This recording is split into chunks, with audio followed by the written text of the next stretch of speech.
At exactly 6 a.m., he rang the bell, his mistress standing beside him, smug and smiling. From behind the peephole, I just watched. No words. No tears. Not even anger. I picked up my phone, hit send, and a second later, the locks changed, the bank account froze, and a banner unfurled above the door. The woman you betrayed doesn't live here anymore. They didn't even flinch at first. He smiled, the way he always did when he thought I was being dramatic. She laughed, tucked her hair behind her ear, and whispered something that made him chuckle. But then she glanced up. Her eyes narrowed. The smugness slipped for a split second. And that's when I knew she read the banner. He rang the bell again. Harder this time. I heard the frustration edge into his voice as he muttered something, likely assuming I was just trying to punish him with silence. He didn't understand yet. This wasn't punishment. This was closure. I turned away from the door and walked back inside, past the now bare hallway walls, past the empty dining room where I'd once waited for his delayed flights, past the living room where we'd once curled up watching movies I never liked. The house echoed now. Most of my belongings were already packed, except for a few reminders I'd left intentionally. Not for sentiment, but for contrast. A single, burnt-out candle on the coffee table. A wine glass still marked with lipstick from the last anniversary I celebrated alone. His half of the wardrobe, empty, save for a shirt she had once left by accident. I hung it there on purpose. I didn't need to open the door to know what came next. He'd call my name once. Then again, louder. He'd pound harder, demand an explanation, accuse me of being childish, irrational, ungrateful. I imagined her chiming in, offering to call a locksmith, rolling her eyes at my immaturity. I knew that playbook by heart. Because I used to live by it. But I wasn't that woman anymore. I picked up the envelope from the kitchen counter. Inside was the finalized divorce agreement. All that was missing was my signature. My attorney had told me to wait, to hand it over in person, for maximum psychological impact. I almost laughed at that. As if I needed to see his face when the final nail hit the coffin. No, this wasn't about satisfaction. It was about ending a chapter one never truly belonged in. The coffee was still warm when I took my first sip. I didn't flinch when he began slamming his palm against the door, shouting. I just turned on the kettle. Across the kitchen, the clock ticked to 6:08. Exactly 1 year ago, at 6:08 a.m., he had boarded a flight to New York for a conference. I had stood in this very kitchen, pressing his shirts, packing his vitamins, leaving a note in his suitcase that read, "I'll miss you more than you know." At 6:22 that morning, I got a text from a friend who had seen him at the airport, with a woman. Not a co-worker. Not a colleague. A woman in heels too high for TSA and a dress far too tight for business travel. I hadn't said anything. Not then. Not when he returned 4 days later with a tourist snow globe he claimed to have picked up at a Times Square gift shop. Not when he posted a photo from his trip, a skyline shot, with her reflection barely visible in the hotel window. I had swallowed it all like poison. But poison, when left long enough, doesn't kill you. It changes you. That change had started slowly. I began saving receipts, taking photos, making backups. I updated the deed on the house. Froze joint credit cards. Spoke to a friend who worked in cybersecurity. I learned about IP tracking, legal loopholes, and silent withdrawals. I joined a therapy group under a fake name and stopped responding to messages that started with "Can we talk?" I stopped waiting for apologies. I stopped needing them. My rebirth wasn't sudden. It wasn't a lightning bolt or a dramatic haircut or a trip to Bali. It was a decision I made every morning, especially the mornings when I still loved him. That was the hardest part. To leave when you still care. To walk away not because you're empty, but because you're full of truths, of memories, of self-respect. At 6:11 a.m., the banging stopped. There was a pause. Then I heard her voice. Muffled, but sharp. She was panicking now. Maybe realizing there was no plan B. That the house she imagined taking over wasn't hers. That the man she thought was winning had just lost the only thing that gave him stability. I didn't go to the door. I didn't listen further. Instead, I sat on the couch and opened my laptop. My calendar reminded me of my meeting later that morning, orientation for the trauma counseling program I had been accepted into. A new chapter. A clean one. Just then, a message popped up on my screen. From a friend I hadn't seen in years. It read, "I just saw your ex outside your old place. Did you really hang a banner? You savage. Also, wanna grab lunch?" I smiled. My life ended in that airport lounge. I watched him breeze through security on my phone's live video feed, his cheekbones sharp beneath the harsh fluorescent lights. He held her hand, thumb brushing over polished nails, her laughter echoing. The caption on her story read, "Business trip turned romantic getaway. #bossman red heart #." I paused for a moment, heart thudding, then tapped mute. Mute his stories, mute his calls, mute his world. Silence felt like victory. 2 weeks before, he told me it was our 10th anniversary. He'd said, "I've planned something special. Trust me." I brushed my hair, slipped into the little black dress I wore the night we met, and waited in the lobby of the airport hotel, reviewing our wedding vows on my phone. 10 years of perfect love, I whispered, smoothing makeup I almost believed was for him. My phone buzzed. A tagged photo, him and someone else, at an executive lounge, champagne flutes clinking. She pressed close, her lips near his ear. Not a colleague. Not even a friend. The outfit too scandalous, the smile too intimate. I'd stared so long my reflection blurred. I left the lobby without a sound. I pretended I didn't know.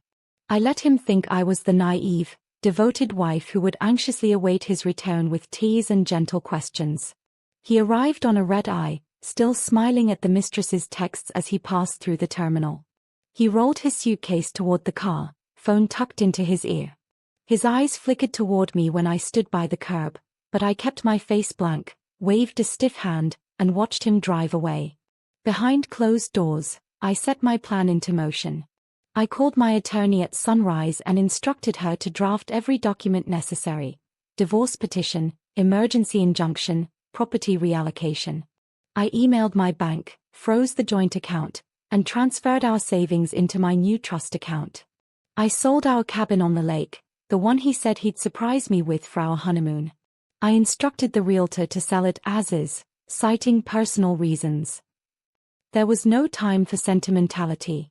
Then came the humor I almost craved. I baked him a cake, Bon Voyage, darling, iced in bright yellow frosting.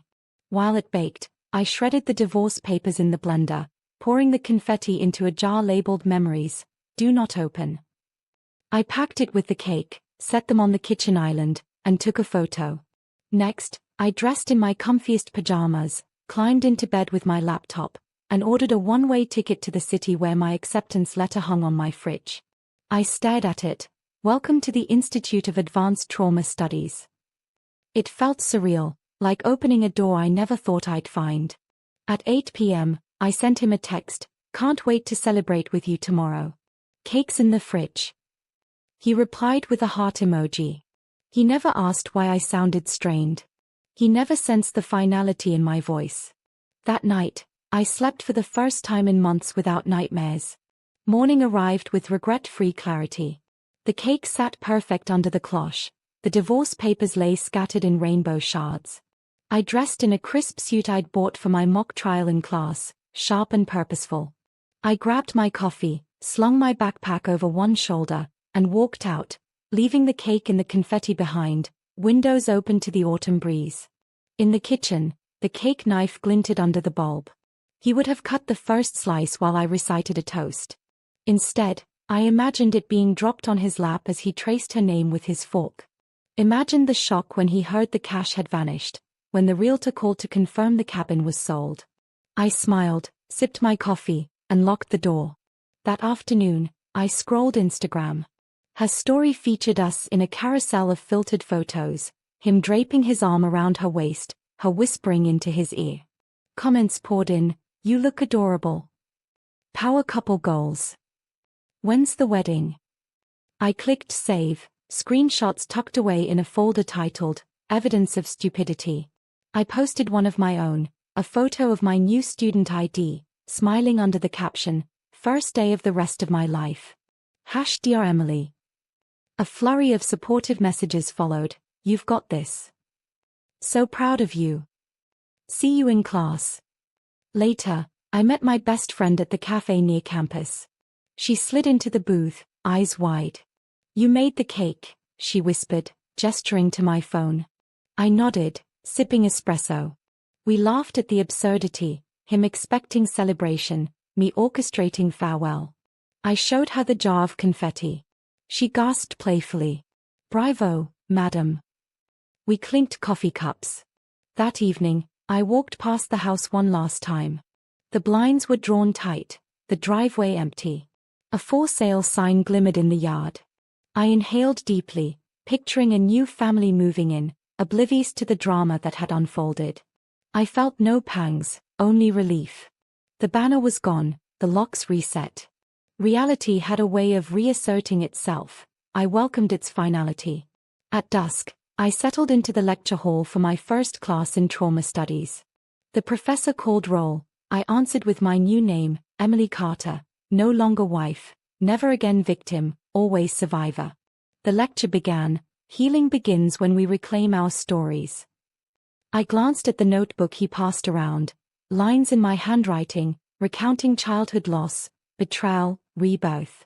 Every bruise, every tear, every moment of doubt had prepared me for this.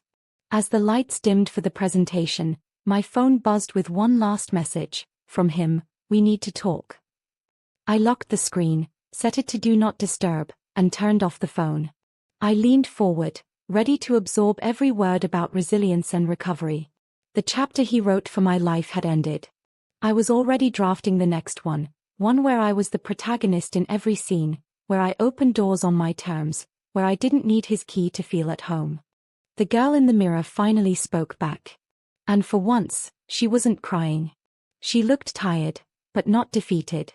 Her skin was clear, not from expensive creams but from peace. Her eyes were sharper, wiser. She wasn't wearing lipstick or perfume or anything to impress anyone. She looked like someone who had nothing left to prove. I stared at her one quiet morning as the sun filtered through the window of my new apartment. A place with mismatched furniture and no echo of his footsteps. No framed photos of anniversaries we faked through. No scent of his cologne lingering in the bathroom. Just silence. Sweet, warm silence. I ran a hand over my face and whispered, "We made it." The reflection didn't flinch. She smiled. That week, I had my first interview for the trauma counseling program's mentorship track. I dressed plainly, a charcoal blouse, dark jeans, and a single notebook tucked under my arm. No more outfits approved by him. No more worrying if I looked too serious, too casual, too ambitious. Just me, as I was. My interviewer glanced at my resume. "You've taken a lot of time off between degrees." I nodded. I was busy trying to be someone's version of perfect. She smiled. "And now?" "Now," I said calmly, "I'm working on being my own." It felt strange walking into classrooms again. The whiteboards, the hum of projectors, the eager buzz of students decades younger than me. I didn't mind. I wasn't here to compete. I was here to reclaim. Still, something itched at me, something I couldn't quite explain. One evening, while sorting through old boxes, I came across a folder labeled Ethan's stuff.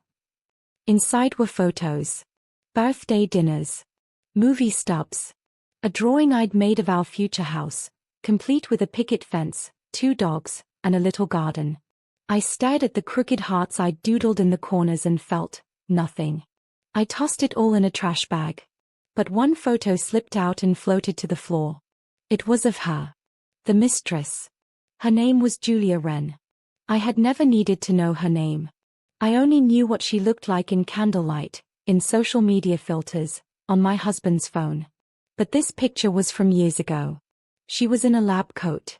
Smiling wide, arms around 2 classmates. And that's when I realized. I knew her. We'd been classmates once. In undergrad. She was the ambitious one. Competitive. Coldly polite. We weren't friends. But I remembered now, Ethan had dated her briefly back then. She dropped out suddenly and disappeared. And he had never mentioned her name again. I froze. This wasn't just some fling. She was part of his past. One he had buried and resurrected without warning. He hadn't just cheated on me with a stranger, he had chosen her. Reached backward. Unzipped a version of his life that I never knew he missed. The betrayal suddenly felt deeper. It wasn't about lust or boredom. It was about preference. About the kind of woman he had always truly wanted. And I had never been her. For days, it haunted me. The late-night studying I used to do while he told me to rest. The promotions I passed up to be available. The graduate applications I threw away because he said the timing wasn't right. It all circled back to one truth: I was never the first choice. Just the safest one. Until I wasn't even that. But instead of spiraling, I did something unexpected. I laughed. Not loudly. Not bitterly. Just softly. Because in that moment, I realized, I didn't want to be his first choice anymore. I didn't want to be anyone's prize, anyone's fallback. And especially not anyone's consolation prize from 20 years ago. Let him have her. Let him relive his college dreams in middle-aged desperation. I had a future to build. I returned to my studies with a sharper focus. I volunteered for night shifts at the crisis clinic. I made flashcards while folding laundry, absorbed lectures like they were lifelines, and reconnected with people who remembered who I was before Ethan. One evening after class, I stopped by the student health center to drop off some paperwork. A man stood at the counter, arguing gently with the receptionist about a misplaced referral. He had dark hair, tired eyes, and a child's backpack slung over one shoulder. "I'm sorry," the receptionist said, "but the pediatric therapist isn't available on Wednesdays." "I know," he replied, voice strained, "but my daughter's anxiety attacks don't really stick to business hours." I offered a small smile. That's usually how anxiety works. He turned to me, surprised, then smiled back. "You're in the psych program." I nodded. First-year trauma focus. He stuck out a hand. "Ryan. Single dad. Terrible at appointment schedules. Emily. Newly single. Terrible at choosing husbands." We both laughed. That night, we had coffee. Just as friends. Or so I told myself. He spoke about his daughter, how she'd stopped speaking after her mom left. He said he'd given up a promotion to work closer to home. He wasn't trying to impress me. He was just honest. Tired, maybe, but kind. When I mentioned my ex, he didn't flinch or ask invasive questions. He just said, "That must have been hard. I'm glad you got out." I didn't tell him everything. Not yet. But for the first time in years, I didn't feel like I had to justify myself to anyone. He didn't want to fix me. Just sit with me. Share space. Later, when I walked home alone, I realized something strange. I hadn't thought about Ethan once during our conversation. And that was the biggest victory yet. Back at my apartment, I stood in front of the mirror again. Same girl. But this time, she wasn't just surviving. She was starting to live.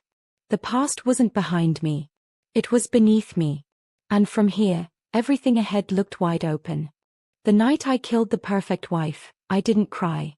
I lit candles, played soft jazz, and made my favorite meal, the one he always called too spicy. I poured a glass of wine and toasted to silence. Then I sat at my tiny round dining table, across from no one, and feasted on peace. On the surface, it looked like a quiet Tuesday night. But in my soul, a funeral was taking place. A burial. Not of him, but of her. The version of me who once whispered, "I'll wait for you," while staring out windows. The one who pressed his suits, held her breath when his tone shifted, and walked on eggshells just to keep him in a good mood. That girl, polished, pleasant, pitiful, was gone. Before midnight, I opened my old storage box and pulled out the wedding dress. Not the real one. I had donated that years ago in a boast of false optimism. This was the cheap backup dress I had kept in a vacuum-sealed bag, just in case the tailor ruined the original. A symbol of my entire marriage, really, second best, never worn, and kept in case of crisis. I dragged it onto the balcony, lit a match, and watched the hem catch fire. At first, it burned slowly. Then, as the synthetic lace curled and smoked, flames licked higher and faster. The bodice melted. The veil shriveled. I stood barefoot, sipping wine, as the fabric turned to ash. Somewhere on the street below, someone shouted, "Are you okay?" I smiled and whispered, "Never better." I went inside and wrote one final note. Not to him. To me. Dear Emily. You waited. You sacrificed. You endured. And now you're free. You are not a failure. You are not discarded. You are not invisible. You are reborn. Let this be the last time you question your worth. I folded the note and slid it into my new journal. Then I sent the divorce papers. And with that, it was done. Except it wasn't. Because he wasn't finished. The next day, I woke up to 47 missed calls and a dozen voicemails. Some angry. Some pitiful. Some pretending nothing had happened at all. "Babe, can we talk? I don't know what's gotten into you. Is this about the Instagram thing? That wasn't what it looked like. Come home. Don't make this harder than it needs to be." Harder? He had no idea how easy it had actually been. Still, I didn't block him, not yet. I wanted him to see what it felt like to be unheard. Unacknowledged. Ignored. I wanted him to live in that limbo where everything he said vanished into the void, where love once lived but no longer answered the door. I went about my day like nothing was wrong. Because for the first time, nothing was. That afternoon, I received a package at my new apartment. No return label. Just a small pink box tied with satin ribbon. I knew who it was from before I opened it. Inside, a silver bracelet with a charm that read, "Wife of the Year." The card said, "Just a reminder of what you're throwing away." I burst out laughing. Loud, unladylike, joyous laughter. The kind that shakes your ribs loose. I laughed until I cried, not from sadness, but from sheer absurdity. After everything, he still thought a trinket could undo the avalanche of disrespect. That a cute message could erase the messages I had read, the ones he'd sent her at 2 a.m., calling me dull, soft, dependent. If anything, the bracelet was perfect. It belonged in the trash. But I kept it. Why? Because I had a better idea. 2 days later, his mistress posted a photo online, smiling beside him, arm looped possessively around his. The caption read, "Home is where he finally belongs. #new chapter #no more secrets." I clicked the share button. Captioned it, "Yes, finally where he belongs. In someone else's future. #recycle bin #enjoy my leftovers." It went mildly viral.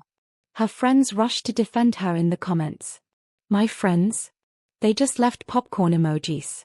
But that wasn't the highlight. The highlight was what happened 3 hours later.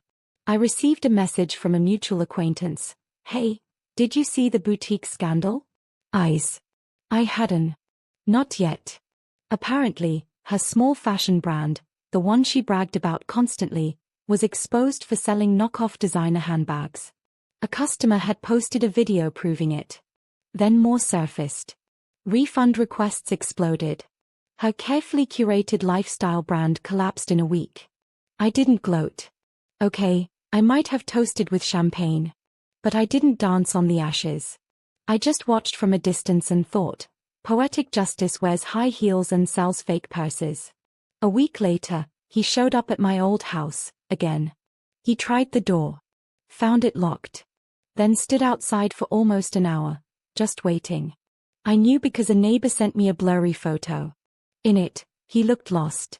Dressed in a crumpled jacket. Hands in his pockets. Hair uncombed. Like a man who had just realized the wrong woman held his keys. I forwarded the photo to my lawyer. "Let's finalize it," I wrote. 3 days later, the divorce was official. I expected relief. What I didn't expect was peace. Genuine, startling peace. Not the kind that comes after revenge. The kind that comes after release. That night, I lit one last candle, sat on my new couch, and opened a letter from the university. My clinical placement had been approved. I'd be starting at a center for domestic survivors next month. I exhaled. Then I texted Ryan. Me, dinner soon? I promise not to set anything on fire this time. Ryan, as long as you don't cook pasta with trauma metaphors again, I'm in. I smiled. The perfect wife was dead. But the real woman?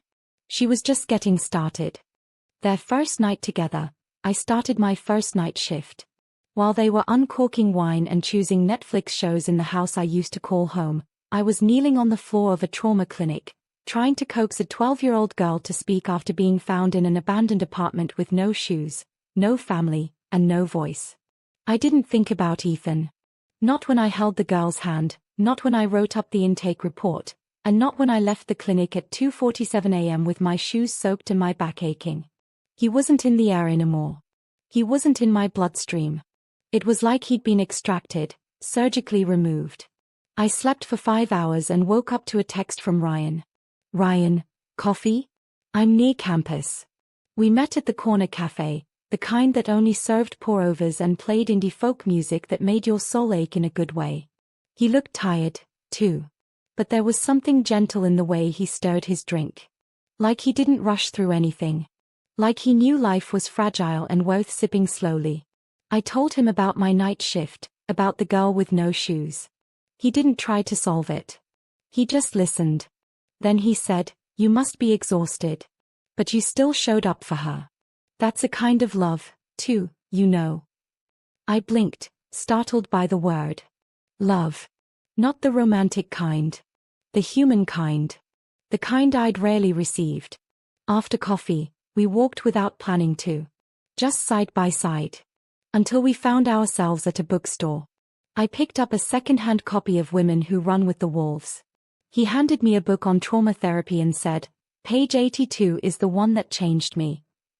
I flipped it open. It said, "The woman who walks away is not the villain. She's the healer who finally chose herself." That night, I wrote it down on a sticky note and taped it to my mirror. Days passed. I settled into my work like it was the thing I'd been meant to do all along. Listening. Observing. Helping people find the language for pain they didn't know how to speak. It made sense now, why I had survived what I did. Not just to escape, but to return with maps for others. Meanwhile, whispers about Ethan started circling. Not from me, I said nothing. But old colleagues talked. One said he'd stormed into a meeting with city officials demanding his name be cleared from a property scandal Julia had left him tangled in. Another said he was seen at a bar, drunk, ranting about being used and betrayed. Poetic, really. The man who once told me emotions were weakness was now unraveling because someone gave him a taste of the helplessness he'd forced me to swallow for years. But I didn't gloat. I didn't even react. Because I was busy. Busy showing up for survivors.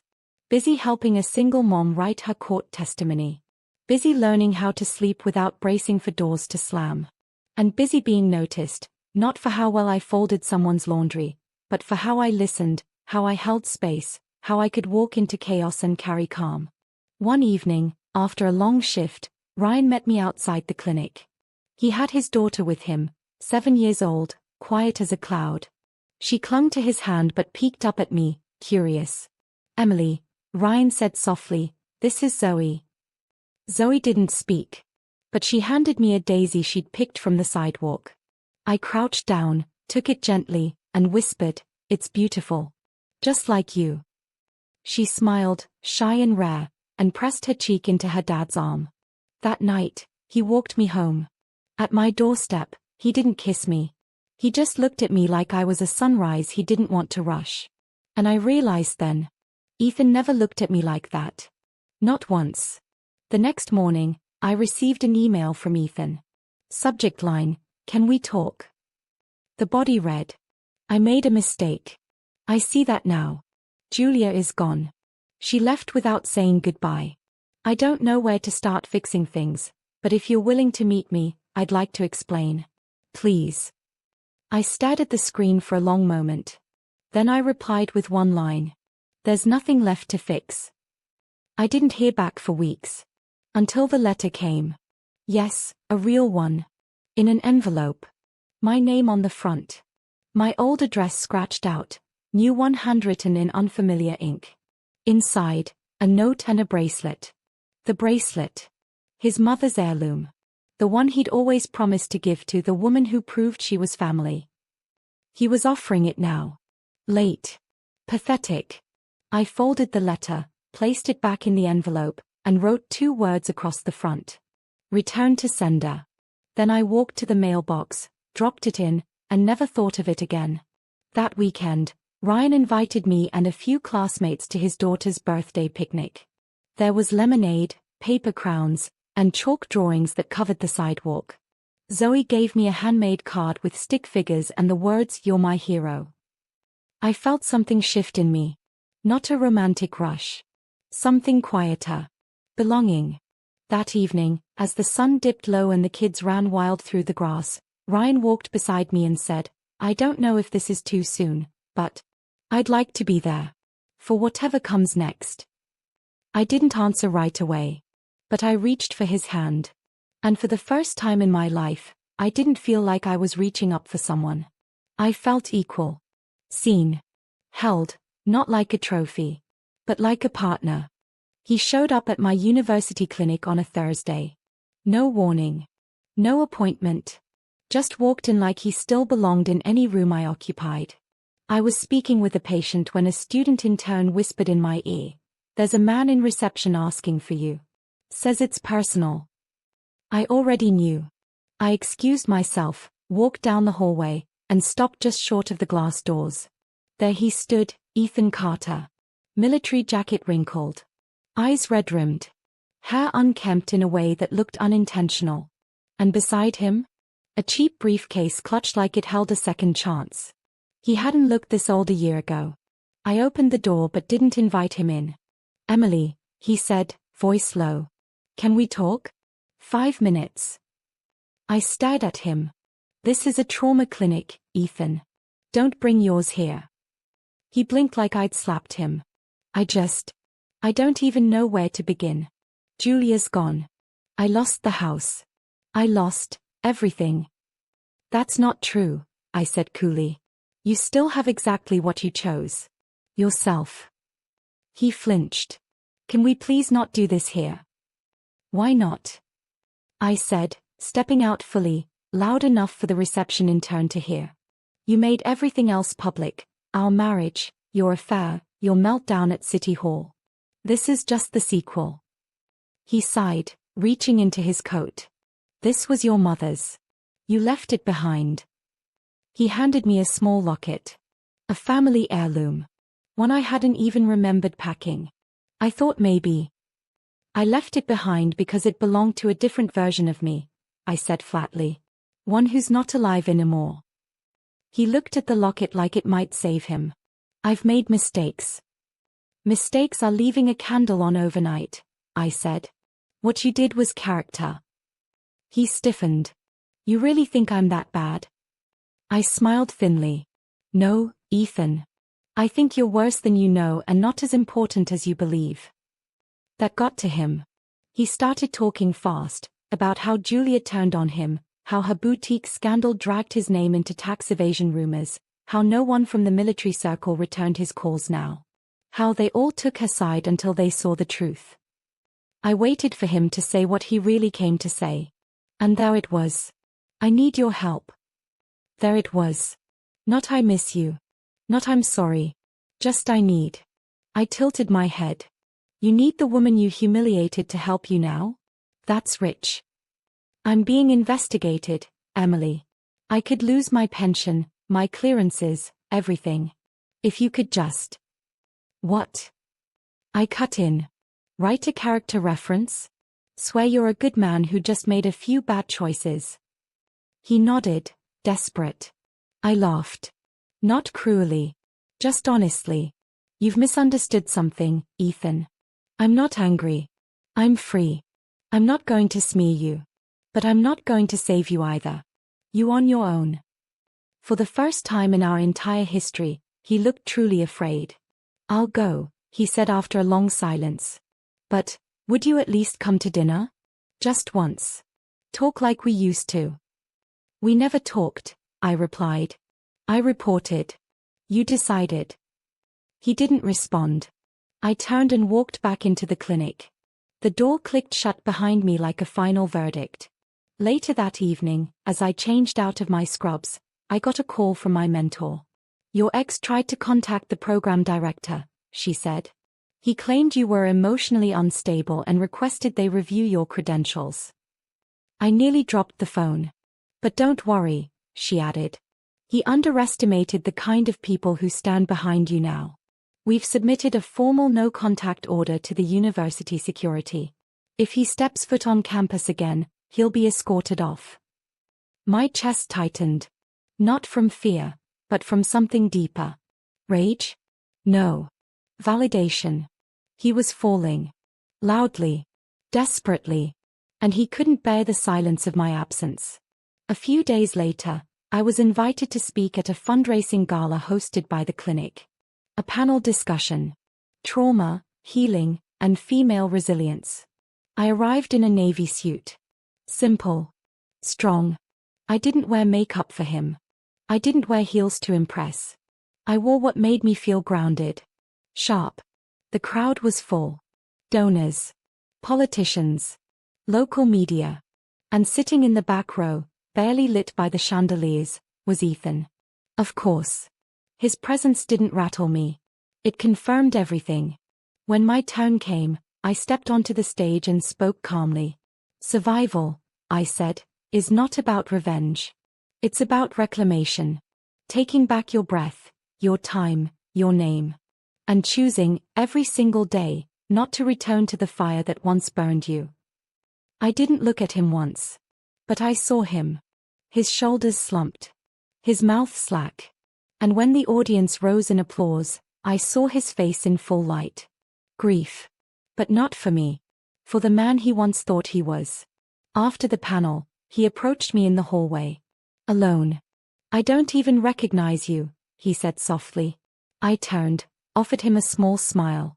That's because you never really saw me to begin with. He reached into his jacket. Then let me give this to the real you. It was his mother's bracelet again. The one he used to say only the Carter family daughter-in-law would wear. I took it gently in my hands. Then placed it back in his. I'm marrying someone else, I said. You should keep this. You'll need it for the next woman you think you own. He didn't follow me this time. He stood still. As I walked away. For good. I thought that would be the last time I saw him. I was wrong.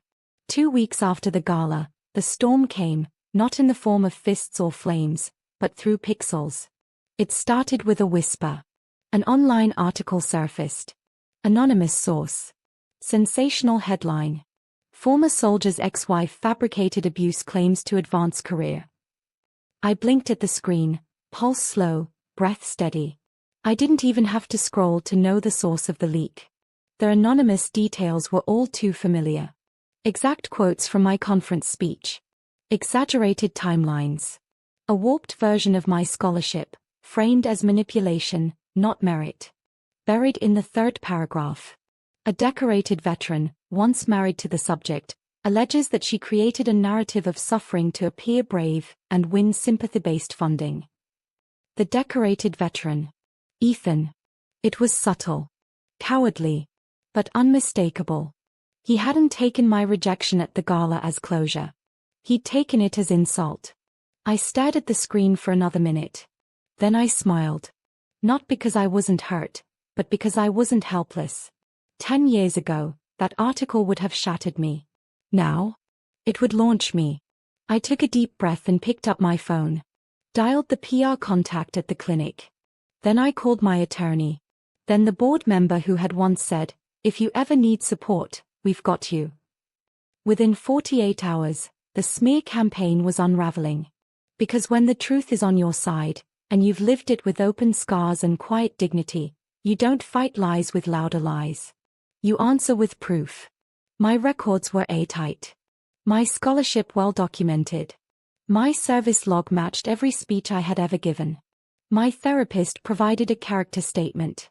My volunteer hours, court testimonies, student evaluations, They told the story Ethan tried to erase. But I didn't stop there. I wrote a response. Not defensive. Not angry. Just real. I posted it as an open letter on the clinic's page. It read, "I was silent for years, not because I had nothing to say, but because I thought pain was private. I thought dignity meant hiding. I thought survival only counted if it was quiet. But I was wrong. Survival is not silence. Survival is speaking when your voice shakes. It's healing loudly. It's telling your story even when someone powerful tries to rewrite it. This is mine. Every word earned. Every scar real. Every step forward mine to take, without permission."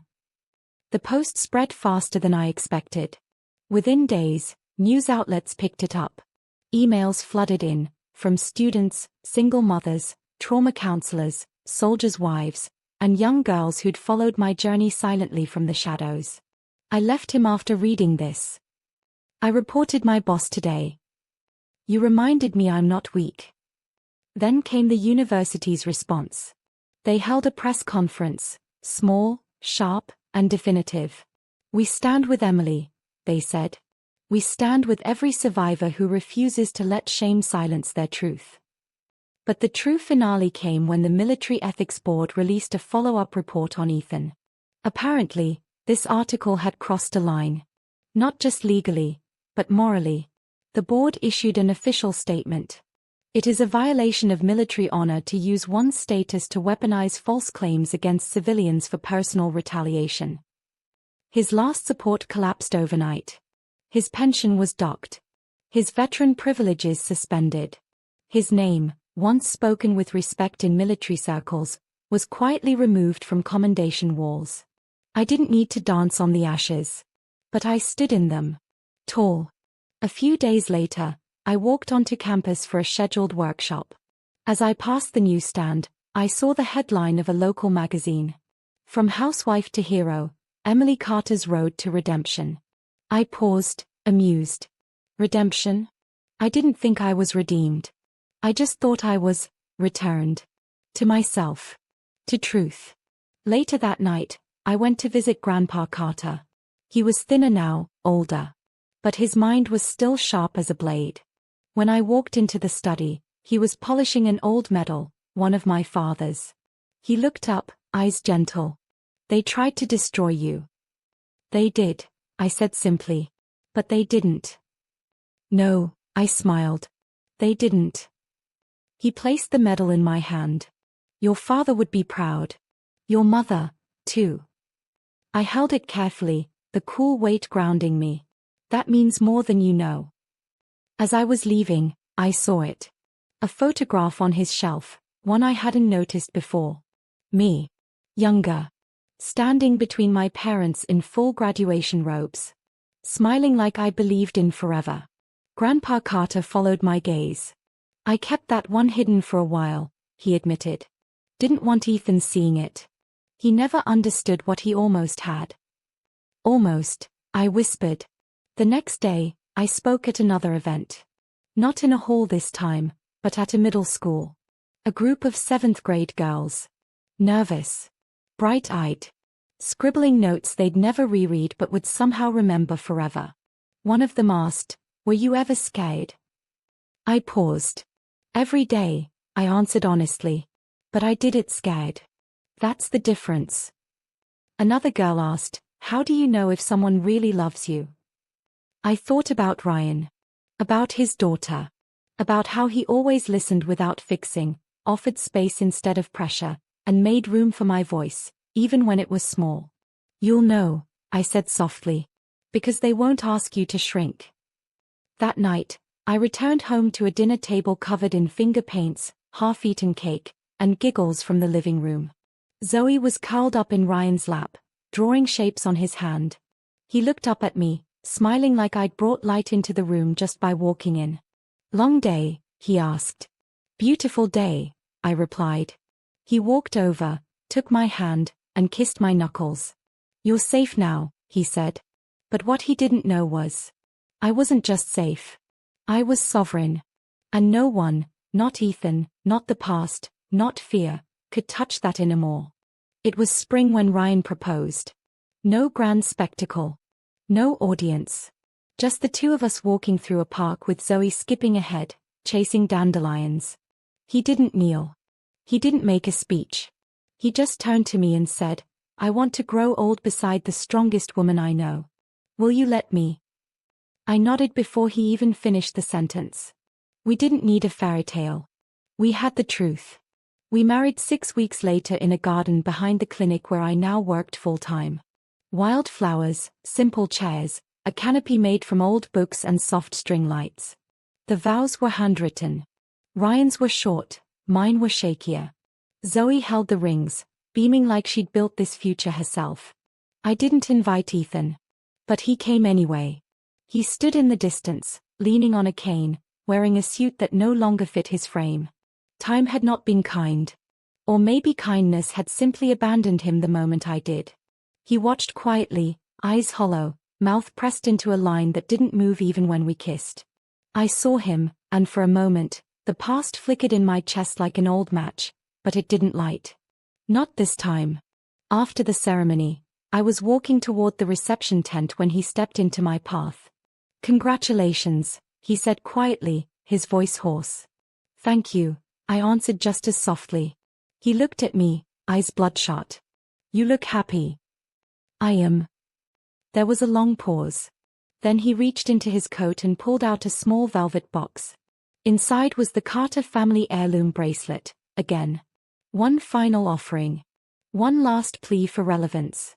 "You should have this," he murmured. "You earned it, even if it's too late." I looked at the bracelet, then back at him. And I said what I should have said years ago. "Mr. Carter, this belongs to your future daughter-in-law. Today, I married someone else. It's not appropriate for you to give this to me." The light left his face. He nodded once, slowly, and turned to go. He left before the first toast. And I knew in that moment, we were finally, fully finished. Later that week, a letter arrived in the mail. No return address. But the handwriting was unmistakable. Inside was a short note. "I'm sorry for everything. I didn't know how to love you the way you deserved. I only knew how to control what I feared. I never feared Julia. But I feared you. Because you were real. And I couldn't fake who I was around you. I hope your new life is everything I couldn't give you. E." I folded the letter once. Then I burned it. Not out of anger. Out of mercy. Some truths didn't need to be preserved. A month later, I received a call from Grandpa Carter. His voice was tight. "Ethan's gone," he said. "Took his own life." The words hit me like cold water, shocking but not surprising. He had always lived for control. For legacy. And when both slipped through his fingers, there was nothing left to hold him. I didn't cry. But I did sit still for a long time, staring at the spot on the floor where I once curled up and begged that same man not to leave for his business trip. The same man who returned from that trip with another woman on his arm. Now he wouldn't return from this one. And still, I felt no rage. Only silence. A silence that had changed shape. It was no longer punishment. It was peace. At the funeral, I stood at the back. Not to pay respects, but to witness the end of a chapter. Julia didn't come. Neither did many from his old life. He had burned too many bridges. When it was over, I left a single daisy on his casket. Not because I forgave him. But because he was the lesson that taught me how to bloom. Weeks passed. Seasons shifted. Zoe started therapy of her own and began speaking in short, shy sentences. Her drawings grew more colorful. Her smile more constant. Ryan and I adopted a dog. A clumsy, affectionate rescue that insisted on sleeping between us. We named him Chance. One evening, as we sat on the couch, Zoe asleep, Chance snoring at our feet, I pulled out a box from the closet. Inside were remnants of a life I no longer claimed. Photos, letters, a copy of my old Harvard rejection, and one last thing. A leather-bound journal. The one I had written in during my darkest days. I flipped through it, entry after entry, filled with pain, questions, self-doubt. Pages stained with tears. And at the very end, A final line I had written the day I left Ethan forever. One day, this will all be a story I tell. And I will not tremble when I tell it. I smiled. Because that day had come. I stood, walked to the fireplace, and one by one, fed the pages to the flame. Not in anger. But in gratitude. Those pages had carried me through fire. Now they deserved to become it. Outside, spring was blooming again. Trees budding. Sidewalks warm. The world, it seemed, had moved on. So had I. I was no longer a version of a woman trying to fit into someone else's story. I had written my own. Not a love story. A liberation. And it began the moment I didn't open the door. Because I was reborn.